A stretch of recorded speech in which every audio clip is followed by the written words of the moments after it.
বিসমিল্লাহির তৌফিক কিয়ামতের ময়দানে আল্লাহ রাব্বুল আলামিনের দরবারে একজন মানুষ আরজ করবে, ও আল্লাহ, আমাদেরকে জান্নাতে যেতে দিচ্ছে না তোমার ফেরেশতাগণ নিয়োজিত জান্নাতে নিয়োজিত ফেরেশতারা আমাদেরকে জানছে না। আল্লাহ রাব্বুল আলামিন বলবেন, আমার ফেরেশতারা রে, তোমরা কেন তাদেরকে জান্নাতে নিয়ে যাচ্ছ না?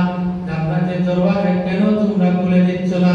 ফেরেশতারা বলবেন, ও আল্লাহ, এখনো তো আপনার বিচার কার্য শুরু হয় নাই, এখনো তো কিয়ামত সংঘটিত হয় নাই, তাদেরকে আমরা কিভাবে জান্নাত খুলে দেই?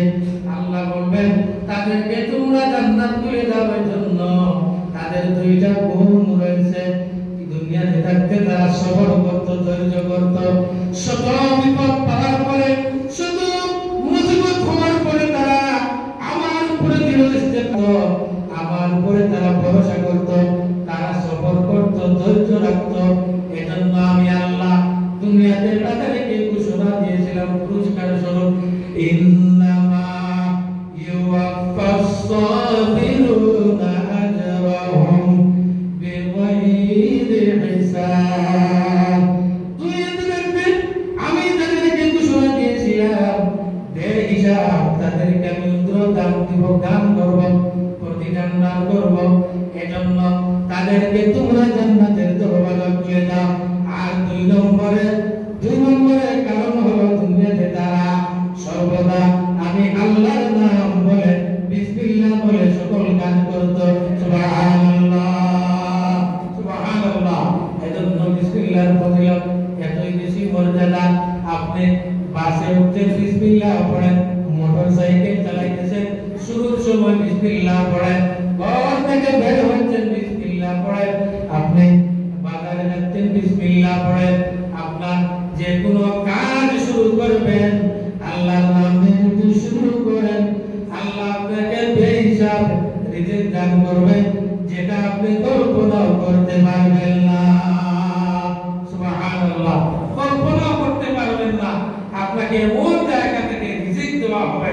অনেক সময় দেখবেন লোকটি সামান্য রুজি করে, সামান্য আয় রোজগার, কিন্তু তার কোনো কিছু মনে হয় যেন অভাব নাই, তার ঘরের মধ্যে শান্তি, তার ঘরের মধ্যে কোনো অশান্তি নাই। কল্যাণ এর কারণ হলো তার সবকিছু আল্লাহর রাস্তে। এজন্য তার ঘরের মধ্যে শান্তি, বাহিরেও শান্তি, পরিবারেও শান্তি, ছেলে সন্তানের মধ্যে কল্যাণ, সব কিছু কল্যাণ।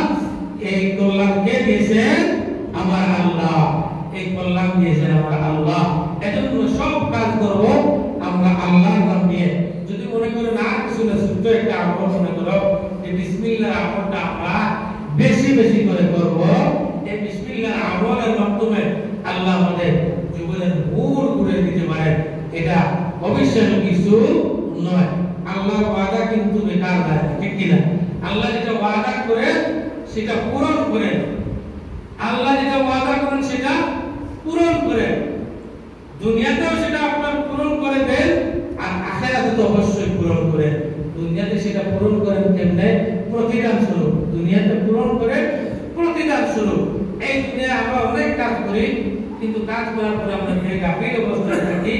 আমরা মনে করি যে দুনিয়াতে হয়তো আর আমার আর কিছু হবে না, দুনিয়াতে যা পারি করি না। আপনি মরার কাজ পর্যন্ত কিন্তু এটা পেয়ে যাওয়া লাগবে। আর দুনিয়া দারুল মুকাফা, দুনিয়া হচ্ছে বদলায় জায়গা। এই দুনিয়াতে যা করবেন, জুলুম করেন, অত্যাচার করেন, অন্যায় অত্যাচার যা করবেন, এটা বদলায় কিন্তু আপনি পেয়ে যাওয়া। দুরূদ শরীফ পড়েন, আল্লাহুম্মা